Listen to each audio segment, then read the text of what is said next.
All right, so we'll get started. Thank you for coming. This is something I love talking about. Not that I enjoy the fact that kids get anxious, but I think that there's so much we can do to support them. And so I appreciate everybody taking time out of their day today to join me for this presentation. My name is Shannon Seymour. For anybody who doesn't know, I'm a psychologist and certified in this space model for treating childhood anxiety. So we'll get going. What are we going to cover today? We're going to talk, there's a lot to cover. So if I'm going super fast or it feels a bit intense, we're going to record it so people can watch it back again. And then I'm always available for questions. Even if you have to run at the end, you can always get in touch with me. So we're going to talk about what is anxiety. We're going to look at sort of the parental role in childhood anxiety, because childhood anxiety is different than sort of adult anxiety in terms of the signaling that happens when we're afraid. We're going to talk about anxiety in the context of COVID-19, because obviously that adds a whole other sort of complication or dynamic to kids that might have been anxious before, and we'll differentiate what sort of is an anxiety disorder versus what is anxiety in light of this current pandemic. And then we'll talk about what is space as a treatment for anxiety disorders, and then we'll look at what space teaches us that can be applied right now in terms of getting kids ready to go back to school. So that's kind of a general outline of what we're going to cover. So the first thing that I want to sort of talk about is just a little brief neurological introduction, because I think it's really important that we sort of understand the underlying functions of anxiety. The main sort of neurological or brain feature involved in any anxiety is the limbic system. This is this system right here that you can see that's all colored. And the limbic system is really another term for it, kind of is our brain's alarm system. It is the thing that detects threat in our environment, and it's really important. It's very adaptive, evolutionary. It's very much involved in survival of this species. And so it's a really important part of our brain. It's not something we want to ever get rid of, but sometimes it can hijack and cause us an awful lot of difficulty. And the limbic system, when it's activated, activates that fight, freeze, or fight, flight, or freeze response that you've probably heard about forever or at some point. It also regulates what we call our autonomic nervous system. So those things that we do without thinking, right? So heart rate, respiration, breathing, digestion, those are all things we're doing right now without really thinking about it, right? And it also, interestingly enough, and why it's so implicated in anxiety, is that it also triggers sort of our social safety signaling and parental protection. And so there's lots of research that kind of look at what stress hormones is this limbic system emitting when we've got kids that are anxious or when we are anxious as adults. And so the limbic system is really an important neurological concept to understand when we talk about anxiety.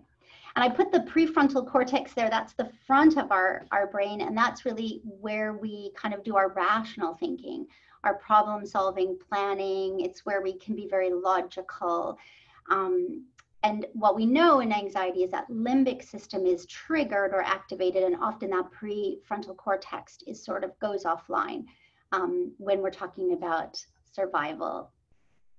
Okay, so that's the foundation of neurology. Now, the other thing to kind of just be thinking about as we move along is the difference between fear and anxiety. And I know we use these terms. I might even use them intermittently throughout this presentation. And we use them, we exchange them all the time. But really, fear is an emotional response to an imminent or immediate danger. And it's associated with that limbic system, that neurological fight, flight, freeze response that we just talked about a little bit. So fear, when it's immediate, triggers that alarm system in our brain to be activated to keep us safe.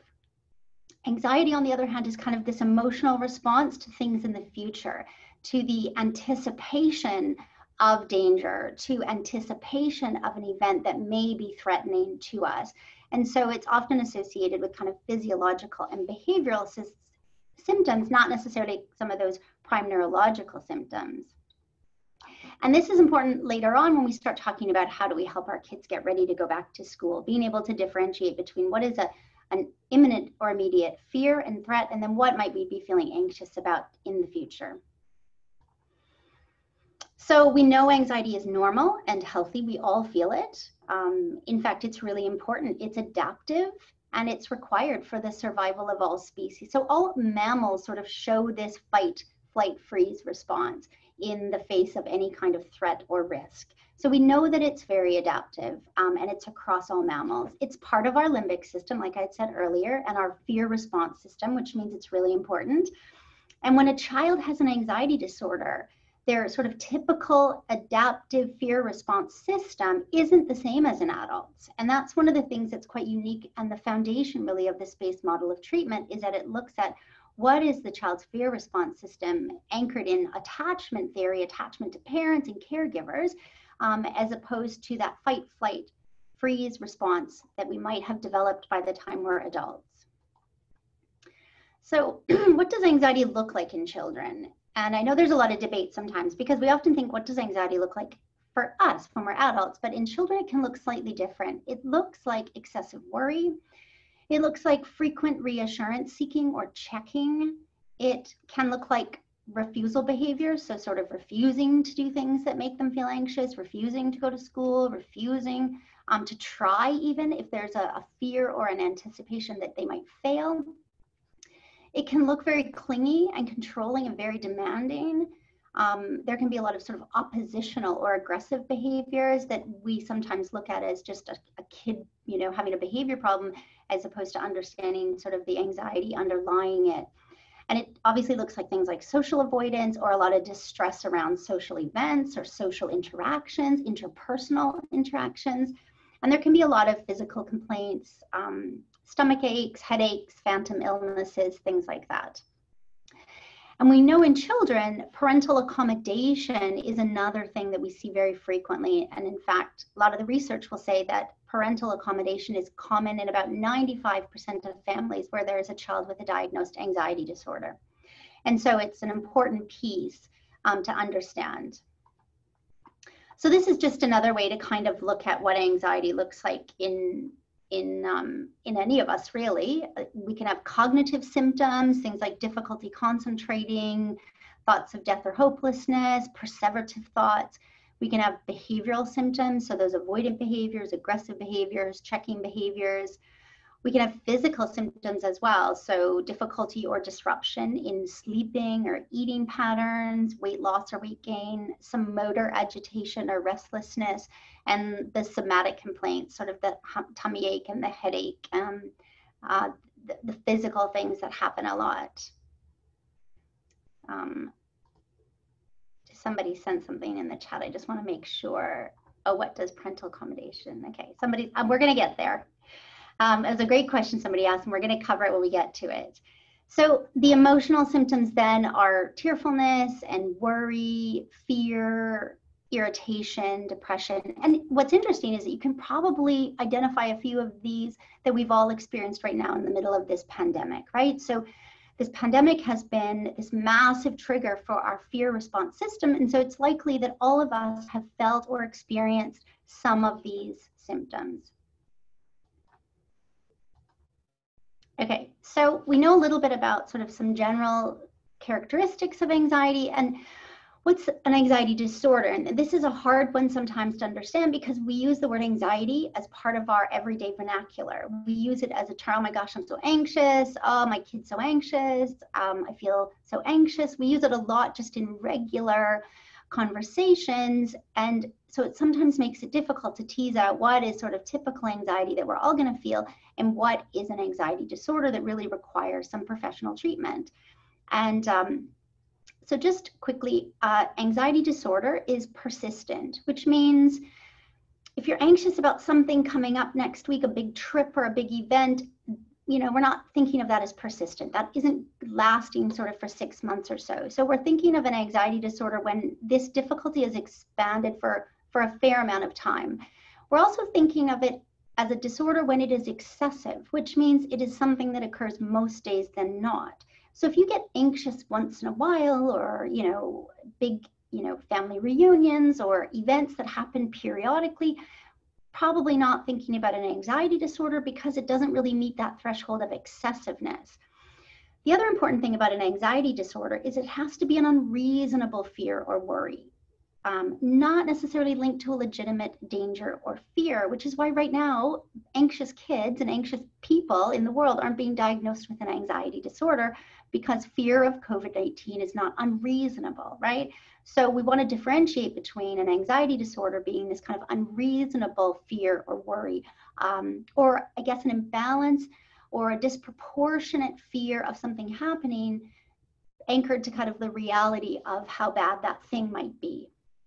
And it also needs to cause impairment, impairment in functioning in social, in family, and in school. So we really, when we're diagnosing an anxiety disorder, we're looking kind of at these 4 core diagnostic criteria. So we're looking for persistence, excessiveness, unreasonable nature, and the level of impairment that these difficulties cause in somebody's life. There's 7 anxiety disorders listed in the current DSM, which is the Diagnostic and Statistical Manual of Mental Illness, which is used by psychiatrists and psychologists to diagnose a mental health problem. I've added obsessive compulsive disorder. It's got its own chapter in the new DSM-5, but it's very much part of what we would consider kind of an anxiety flavored disorder. So we have separation disorder. That very much is this kind of anticipated fear of being away from a caregiver, an attachment figure, very common in children, obviously. And the thing that we're really, with this talk today, trying to prevent from revving up as we get ready to have kids go back to school. Selective mutism, that is kind of a fear of speaking in front of people, out in public, and even sometimes it can get so severe that it's not speaking in front of family members.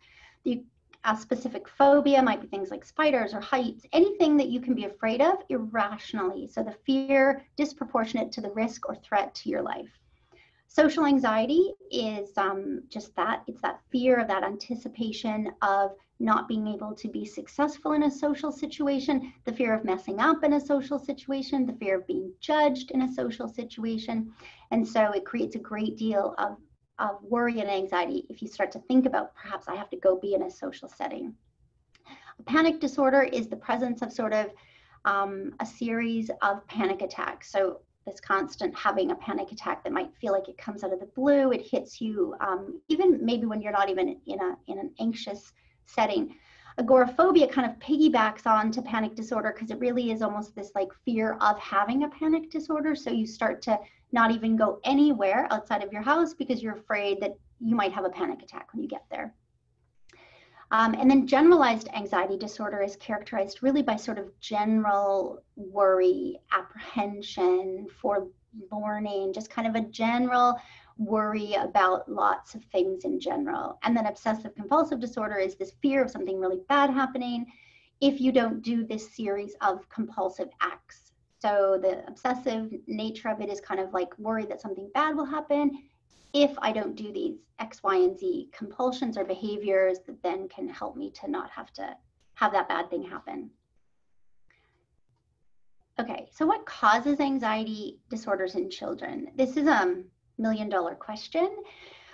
We don't have one definitive answer to that. We do know that there is a huge biological and genetic component. So in most families with a child with an anxiety disorder, we can look around and find an adult with anxiety. So maybe that's a parent, maybe that's a grandparent, but typically we see, even in twin studies that they've done, in adoption studies that they've done, they see that there is this very biological or genetic nature of anxiety. In fact, anxiety is one of the most common diagnosed disorders, and we know that because it's got such a strong genetic connection.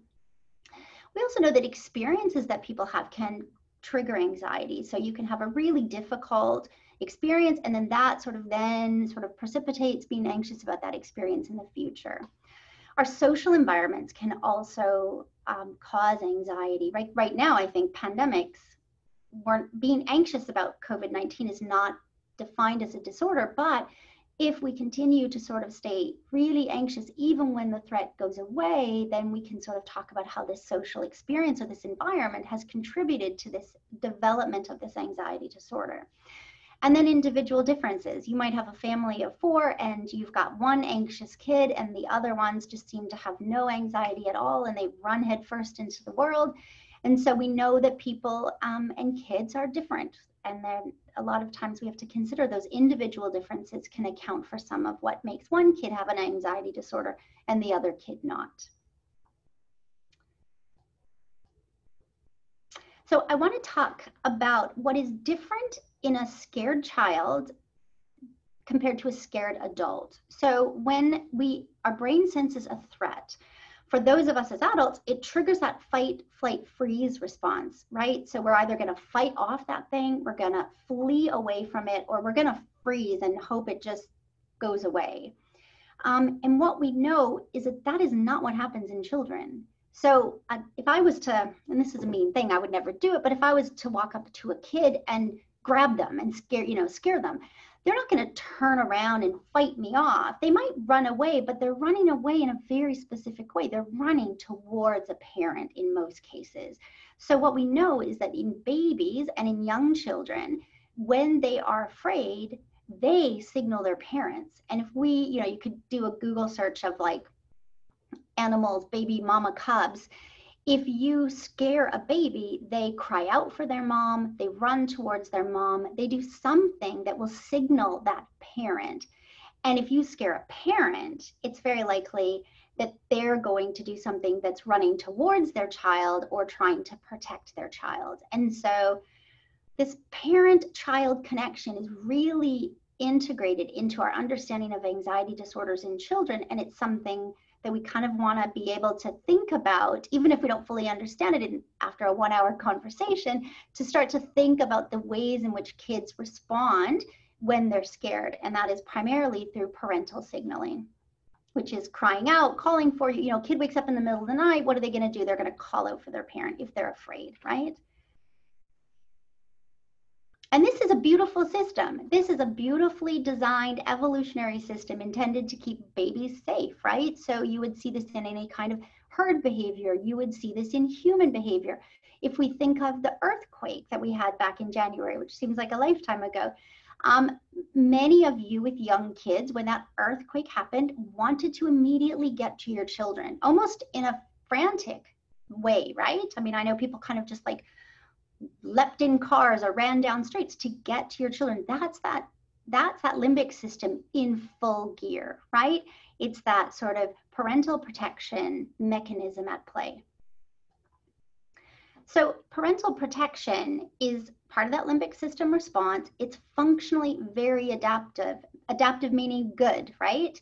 Helpful. And it's really important for survival of all mammals. We see this kind of parental protection evident in all mammal behavior. And we can ask ourselves just a couple of questions. So what do parents and children naturally do? And I gave an example of the earthquake. So scared children signal their parent. They run towards their parent. They seek safety and reassurance from their parent. And parents of endangered children, so parents of children who are at risk, protect their children.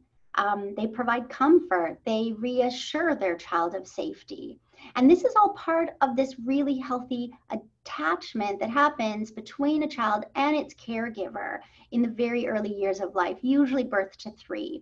And when we know that kids maybe have had really rough starts to their life and they haven't had a good, healthy attachment, ironically, they sometimes don't have some of these things. They might be in a great deal of danger, but they're not looking to parents to keep them safe. And so when we talk about kids that have maybe attachment problems, we're looking at a whole different set of behaviors in relationship to fear. But a parent and a child who have a nice, healthy attachment are going to act in this way the majority of times when there's any kind of threat to the child. And I love this picture because this picture to me, I've used this picture a lot. This picture to me sort of is like my living example of COVID. So we all are that herd of zebra, right? And COVID is kind of this like menacing, approaching tiger. And what you notice, and this is a very good description of our limbic system. So when that limbic system identifies or feels a threat in the environment, it becomes very alert. So those zebras are, they're looking straight ahead, their ears are up high, their bodies are very still, they're noticing what's going on around them. they're paying a great deal of attention. And then they're going to act in some way that, that fight or flight, they're going to either fight off that lion, they're going to run away from that lion. And if there's a baby in that herd, we're going to see that parental protection, right?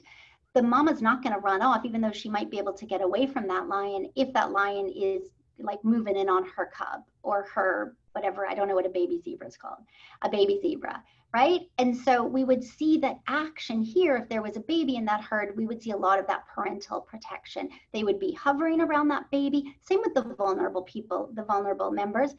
And they might be fighting off more aggressively if they felt like that baby was at risk. And so we see this throughout all of mammals, and it's an amazing thing to think about as we understand what's going on with anxiety. So I know somebody had asked, what is parental accommodation? So now we're going to get to that. So we know parental protection is part of that limbic system. It's adaptive. It's very evolutionary. It's very necessary. It is a response to fear, and it is adaptive, and it keeps children and offspring safe. Parental accommodation is more sort of an anxiety response, right? And it can become quite maladaptive. So it is those things that we do to reduce a child's anxiety, not necessarily the things that we do to keep that child safe. And it can over time, and if it's not managed, hinder a child's ability to learn how to cope with difficult emotions, right? So parental protection, absolutely adaptive, keep, babies safe. Parental accommodation is kind of like make things not so hard or make them not so anxious, which is still a lovely parenting thing to do, but over time, and if you have a kid with an anxiety disorder, is going to become problematic over time.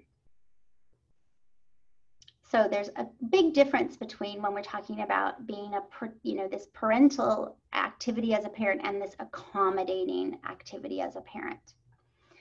So the definition of parental accommodation really is anything that we as parents do or do not do to reduce a child's worry, anxiety, or fear. Now, I'm not talking about protection because, of course, there's nothing we wouldn't do to protect our child from imminent danger, right? But we're not talking about imminent danger. We're talking about their anxiety, which, remember, is sort of anticipatory, worry about something happening in the future, worrying about something that might happen. So that's what we're talking about.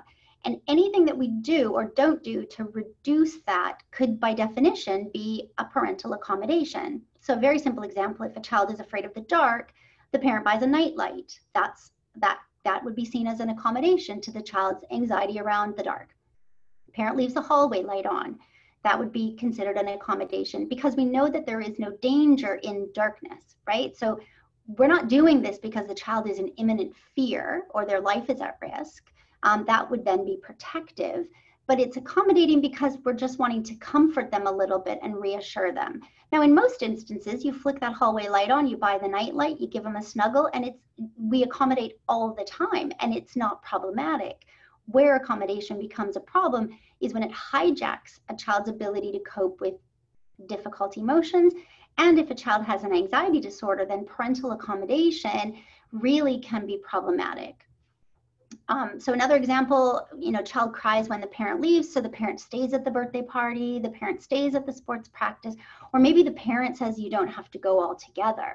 And so it's anything that we do or don't do to reduce our child's anxiety or distress about something. And this is, so anxious children and the anxiety wave. And this is something I think is really, really important. So we know that anxiety kind of hits like this wave because it is anticipatory. We're sort of leading up to this thing that we anticipate being very difficult, being very upsetting, very hard. And kids are often thinking at this point, this is going to be terrible. I'm scared. I can't do this. Why are you making me do this? This is going to be horrible. And then, because most parents are not really sending their kids to do horrible, dangerous things, when they actually do it, they kind of get over that lightning bolt, which is kind of the height of distress, the 10 out of 10 on the anxiety scale, right? And then they kind of come down off the wave and they go, oh yeah, that was actually okay, or it was terrible, but I did it, I survived it. And what we know is that when kids get over that anxiety wave repetitively over throughout their lifetime, they start to become more confident in their ability to cope with difficult things. And they start to be more confident in their ability to cope when they feel anxious about activities. This is a big part of what might be considered exposure therapy. If you're an adult in treatment for an anxiety disorder, you've probably been encouraged to expose yourself to those things that make you anxious. And this is kind of in line with that. And what happens in anxiety disorders in children is that this parental accommodation, this instinct in all of us as parents to reduce the distress experienced by our children, causes us to get in there and accommodate, which under normal circumstances is just loving, good parenting. But when you've got a really anxious kid, can actually kind of keep them stuck in this really vicious cycle where they're never experiencing the peak height of their anxiety and learning, oh, that was okay. I didn't die. I actually managed that all right. And so the kid stays stuck in this, like, I'm worried, I'm scared, I can't handle it, this is going to be too hard for me.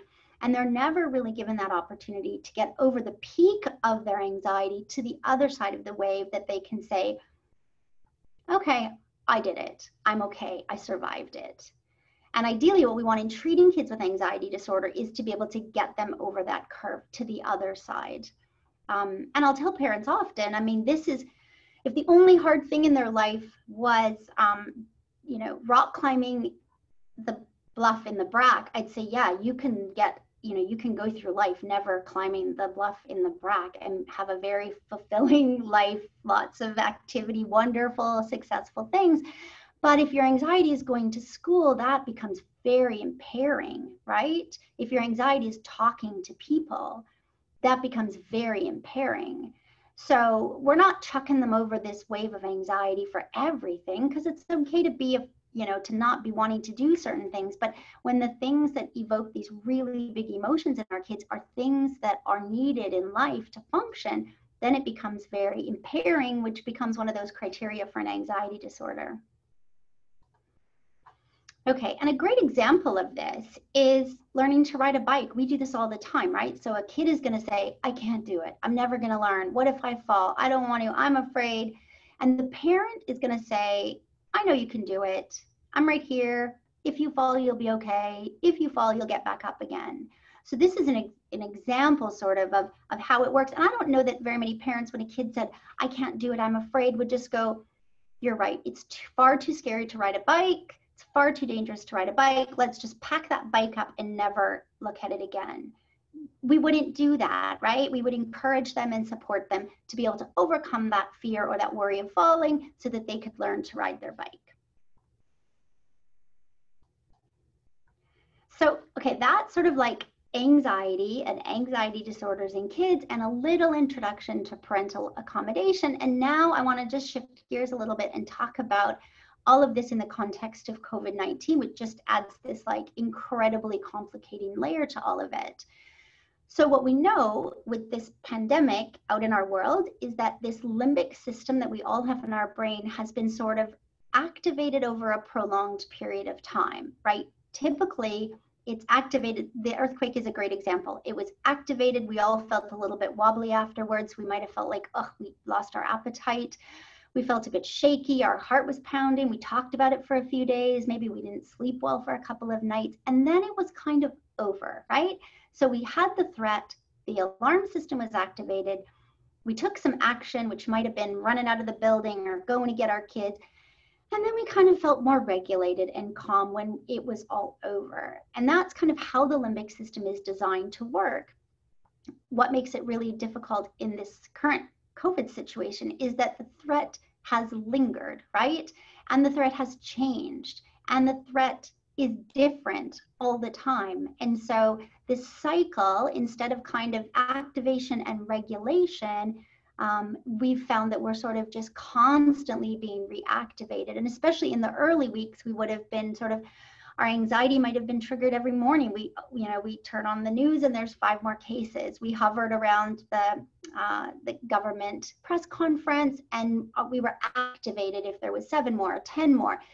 And then we've been feeling very calm and happy and regulated in the last couple of weeks as we start to realize that we've done a great job of containing the virus within our country.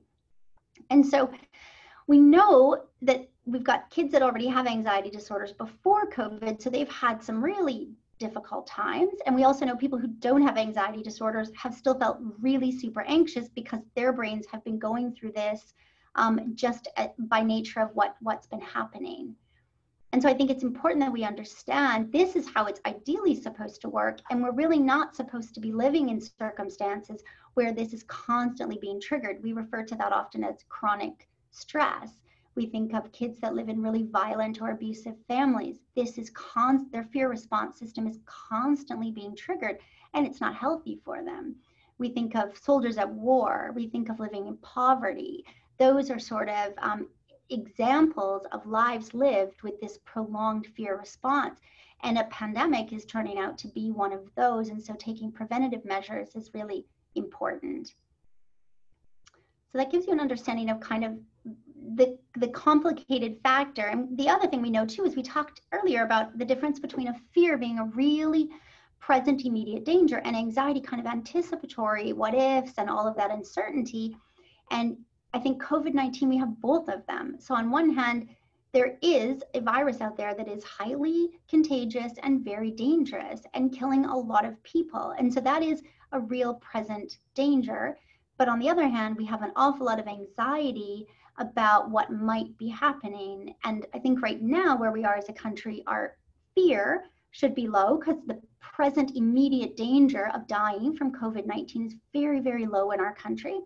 But we have a lot of anxiety because we hear that the airport is reopening and we know kids are going back to school and most of us are going back into the office.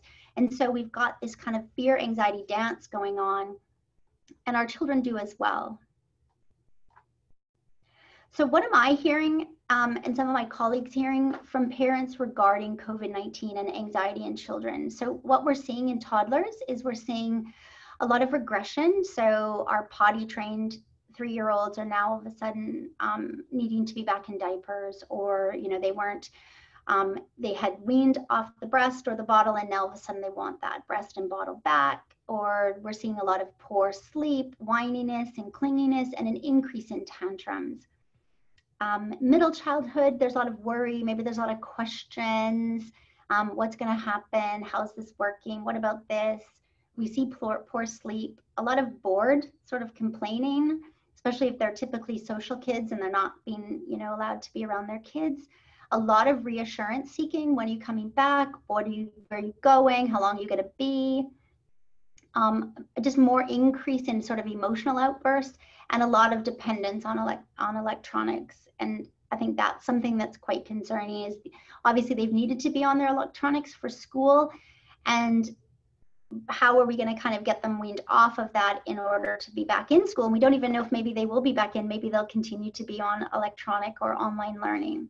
And then our teenagers, I think they've really struggled. We've seen a lot of withdrawal.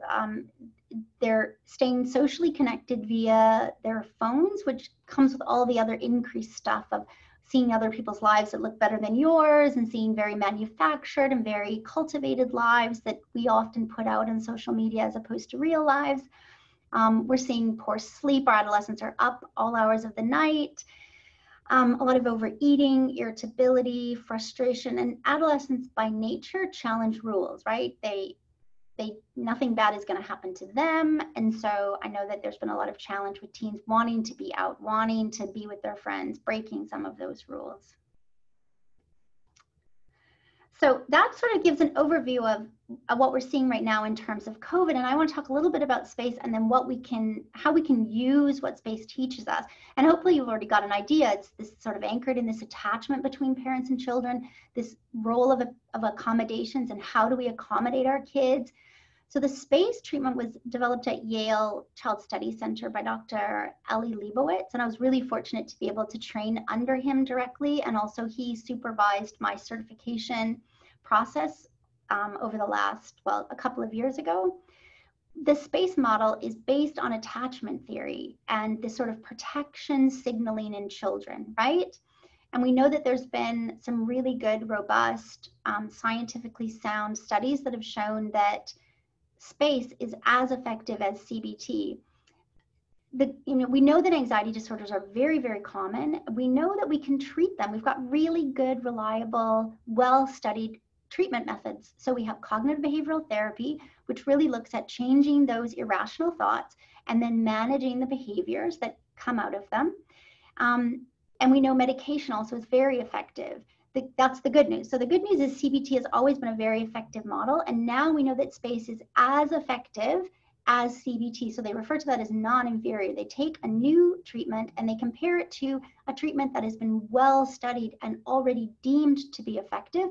And if it warrants the same results, then they say that it is the same as this current treatment that's already been well studied. And what I think is great is in my 20 plus years of experience, we know that although CBT is great, we also know that it's only effective in about 50% of cases where there is anxiety disorder. And so we know that it works really well, but it doesn't work for everybody. And so having another option is really important.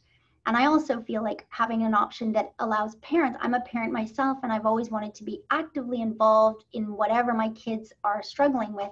And so this gives parents really the power to make a difference, as opposed to leaving it up to the kids to think differently in the moment when they're all activated and upset. And if you think back to the very first slide where I showed you that the limbic system activates and that frontal cortex where we are rational and reasonable and planning goes offline. And often what we're asking kids to do is when they're really anxious and triggered to think about calming themselves down. And that's very difficult to ask them to do.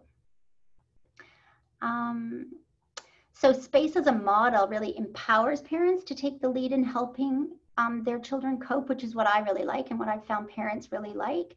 And it doesn't require a child's direct participation at all. Most of the families that I work with, I don't meet the child, which is very different than other types of therapy that involves the child. And it's ideal if CBT has been tried and hasn't really worked that well, or worked for a period of time and then sort of didn't have sustained results.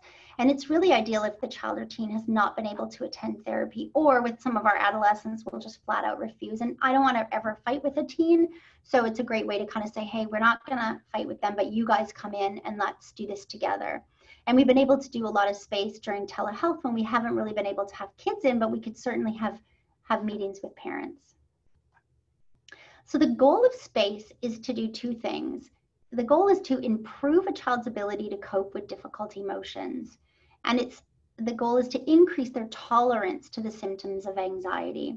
And if you notice, there's two very clear goals, but neither of them say to get rid of anxiety. We know that anxiety tends, because it is a normal, natural emotion, and we know that anxiety disorders can be tricky to treat in the long run. And we know that they're genetic, which means anxious kids often live in anxious houses.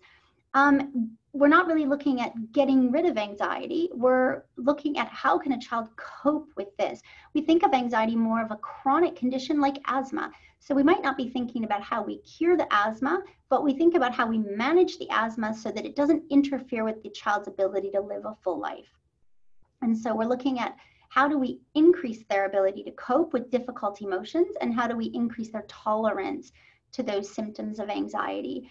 And one of the things that I think is important is that we want kids to do difficult things in life. We want them to learn how to ride a bike, even though that's hard. We want them to, walk into a new classroom and meet new friends, even though we know that's hard. We want them to go off to university one day, even though we know that's going to be hard for them. And so I'll often say to parents, I know that these things we're asking this kid to do are hard, but I'm sure you want to have kids that can manage hard situations. So the how of space really is two things. Most kids with anxiety disorders live in this red zone where parents are heavily accommodating them, but these are also really difficult kids to parent. Like, kudos to anybody who's got a kid with an anxiety disorder, because if you look at the symptoms, it's things like irritability and aggression and refusal behaviors and sadness and hopelessness. And it's just a big bundle of difficulty, and you just love them but get mad at them at the same time. And it can be very, very stressful for a family, for parents, and also for siblings, because a lot of times what we see is that as parents accommodate, Johnny, who doesn't want to go to this birthday party, all of a sudden other members of the family are no longer going to birthday parties. And so the whole family really is involved in this. And we know that accommodation is typically very high and support fluctuates, right? Because you can only remind your kid that they're okay a few times before you start getting angry at them or irritated at them, right? And I'll often meet with parents who are just kind of like, oh my gosh, I lost it. Like they're worried about this exam, and I've told them 10 times they're going to pass, and they're still crying, and then I yelled at them. And we see that a lot because it is a very, very tricky situation for a family to try to navigate. So the goal in SPACE is to move families from this very distressed, parents feeling helpless, sort of red square down here, up to this green square where there is, very minimal accommodation, but a lot of support. And we kind of usually have to move into the yellow zone and back to the red, and we bump around for a bit as we're on this journey. So what is support? So if the whole sort of premise is being supportive, not being accommodating, but being supportive, what is support? And support is really the combination of two things. It's acceptance of how a child feels. And oftentimes when we've got an anxious kid, we are trying to convince them that that is not how they feel. So a kid is saying, I'm scared of the dark. And you're going, there's nothing to be afraid of, right? Or you're saying, oh my gosh, it's not that scary. Or I'm in the room and I'm not scared. So we're not being very accepting of how they're feeling. And so acceptance is kind of, I know you're scared. I know this is hard. I see how upset this makes you. So it's very accepting of the difficulty that they're having. It's not trying to minimize it, get mad at them for it, make fun of them for it. It's really genuine acceptance of how difficult this is for this kid, right? The other piece of it is to increase the confidence you have in their ability. We often say things like, you can do it. And then a kid will go, no, I can't. And then you go, yes, you can. And then the kid goes, no, I can't. And then you're fighting with this kid as to whether or not they can do something. And so in this SPACE model, we try to avoid all those, head-butting conversations. And we focus on increasing their understanding of our confidence in them, right? And if we think back to the bike, no dad or mom is going to be like, you're right, I don't think you're ever going to learn how to ride this bike. Because even if you do think that they're going to struggle to ride the bike, you don't say that to them, right? You always say, oh, you got this. I know you can do this. But it's easy when it comes to riding a bike because we know that there is no danger in that. But when we think about our kids doing things that make them feel sad and anxious and we see them crying, it kind of tugs at those parental heartstrings, right? And we want to ease that distress for them. So support really is the combination of acceptance and confidence. I believe you can. I'm confident you can manage this today. I believe you'll be okay. I know you're safe. So it's not telling them what they should think or how they should feel or what they should do.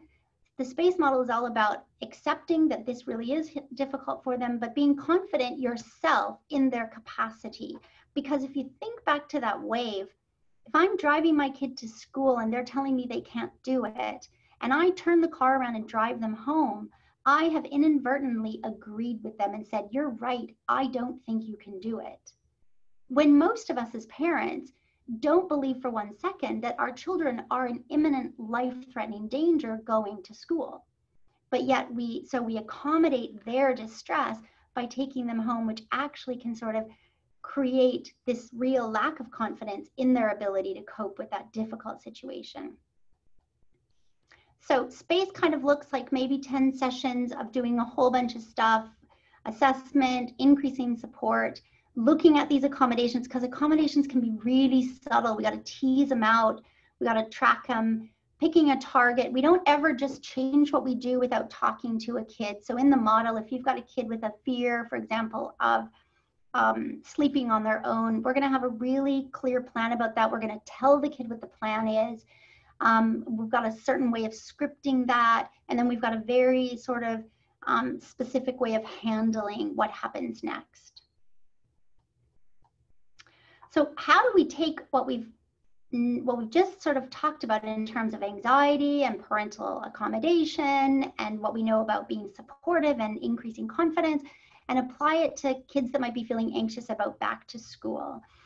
And we're going to talk about 5 things right now. So starting now is the most important thing. Building confidence, because that's one of the sort of key foundations of this space model. We're going to model bravery. We're going to assess danger, because we want to make sure, are we protecting or are we accommodating? And the only way we can do that is if we can really assess what is the actual danger going on here for my child. And then how do we use supportive statements? And we're going to just give a very kind of crash course in that. It's something that obviously if a child had an anxiety disorder and we were using space as a treatment, we would spend a great deal of time crafting. So we need to start now in terms of exposing kids that might be anxious about going back to school. Exposure is a part of the CBT treatment model for anxiety, and it's about riding that wave. It's getting to that lightning bolt, to that peak anxious experience, exposing ourselves completely to how bad this anxiety feeling can be so that we can get to the other side of that wave and start to build our confidence in being able to do it. And so I think right now what we need to be doing is maintaining some routines that include children being outside of the house on a regular basis. So whether it is outside for a bike ride, a walk, going with you in the car because you've got to pick something up, going over to a friend's house. We need to get our kids out doing something that gets them re-engaged outside of their home. So we're exposing them to just being outside of their house, right? That's the exposure piece. And we're going to seek opportunities for them to be around other children. So I know there's loads of summer camps. There's half-day summer camps. There's full-day summer camps. There's 2-hour camps. There's sports and arts and science and music and drama. There's every kind of camp for any kind of kid. And we need to be kind of seeking some of these opportunities. Again, exposing our child or children who've been on their own for the last 5 months to be around other children. We need to be able to start building their tolerance for separation from parents. And I think I said this at a talk like 4 months ago that I did, and somebody was not pleased with me because I suggested that even in our lockdown days that we can at least build a little bit of separation from parents into our day. Maybe it's that we're going to go in our room and say, hey, I'm going to go read for an hour. You guys play here. Just creating that tolerance for separation. And I think somebody thought that was the most horrible thing I could say. But we really do want to help our kids be tolerant of, because what I think we're really protecting against here, if we've got kids who are anxious worriers by nature, is we're protecting against the development of those separation anxieties later on when they do have to go back to school, or we have to go back to the office. Or we have to travel again for the first time for work. So we can start to increase their tolerance for separation by doing things like leaving them when you go out, or taking them away from one parent to the other. So tag teaming it, dropping them off at a friend's house for an hour and coming back and seeing how they tolerate it. We obviously don't want kids in floods of tears, highly distressed, but if you notice that this is what's happening, then we need maybe a different kind of plan to how we're really going to work to help this kid. We're going to do things like drive past the school, go to the school office, try on school uniforms. Anything that exposes that child to the world of school is going to be really healthy right now in little small doses as they gear up to go back. You know, even if you say, I got to run in the office to pick something up, hey, let's go look and see what, you know, how tall the grass is on the playground, or let's peek in your classroom and see if things look different. Just getting them some exposure to their school. Okay, the other thing is, and I think this is specific for this pandemic, is that typically using the SPACE model to treat an anxiety disorder, we're wanting to build a child's confidence in themselves, right? But we always start with building their confidence in us as their parents. So I'm not expecting a child to necessarily feel safe going back to school in the midst of COVID, but I am going to try my best to make sure that my child is confident in my ability to keep them safe. So they're not really sort of going, I know COVID can't hurt me. What they're saying is, I know my mom would never send me somewhere where I am going to be hurt, right? And they know that inherently, because we don't send them into, you know, strange people's houses, and we don't, let them play with things that are marked poison. We do that anyways, but I think as it relates to COVID, we need to be building their confidence in us. So we need to talk with confidence about our COVID plans, right? So even if we are uncertain about the school, we think the school's plan is absolute rubbish, we don't want to be saying that around kids, especially around anxious kids, because they're going to hear that. And one of the things, the symptoms of anxiety is rumination. They're going to think about that, think about that, think about. It might have already, left your mind or the mind of your other kid, but your anxious kid's going to hold on to that and think about that for the next couple of hours, right? So we want to be really confident when we talk to them about our own mask wearing. We can be like, oh, I feel so safe in this mask. I think, our government's done such a great job. Or, I really feel good about our family's plan for managing this. We've got our hand washing and our stations. So you want to kind of increase their confidence in you. You want to also talk about the COVID facts with confidence. So we currently have no active COVID cases in the Cayman Islands. We have no resident that has died. We are very safe right now as a community. Now that may change in September, but we're talking about fear in the moment and danger in the moment. If you're sending your kid to camp or you're sending your kid to their neighbor's house to play, to be able to kind of speak confidently about the facts of COVID as you know them right now. And that's going to be really important, I think, for kids, especially as they start to go back. And if you don't feel like you know how to speak confidently about this because you're so overwhelmed with anxiety, then that's really where you can seek some support for yourself, because the most important thing, what we know is that really anxious parents have a hard time helping anxious children for two reasons. One, their anxiety triggers their anxiety. It becomes this vicious cycle, right? And also, or a parent is they're able to be so empathic and they understand that child's difficulty so personally that they're not able to stop accommodating, right? They feel that child's distress and pain so personally because they experience it themselves that they're not able to break that cycle of accommodation without getting their own treatment first.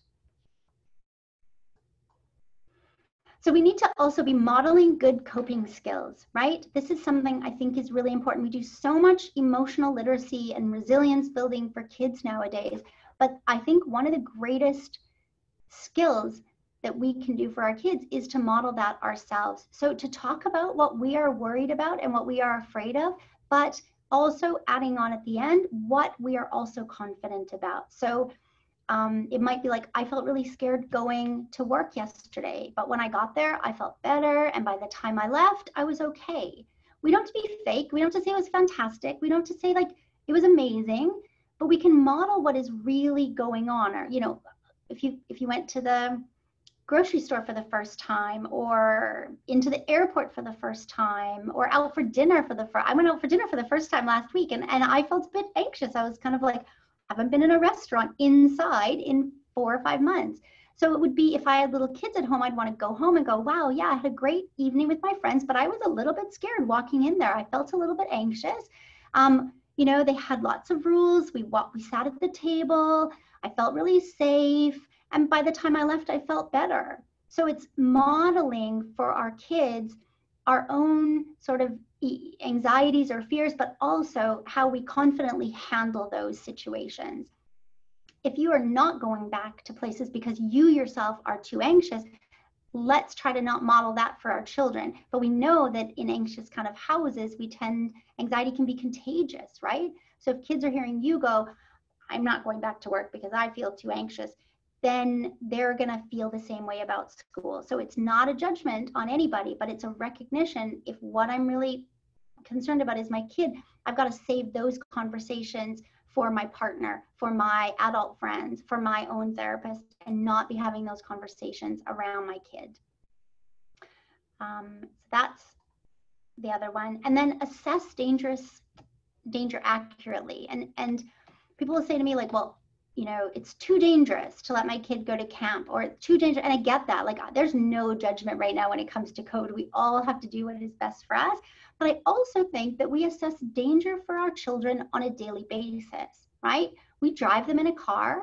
We fly them on a plane. We let them swim in a pool. We go out on a boat. We let them eat peanuts.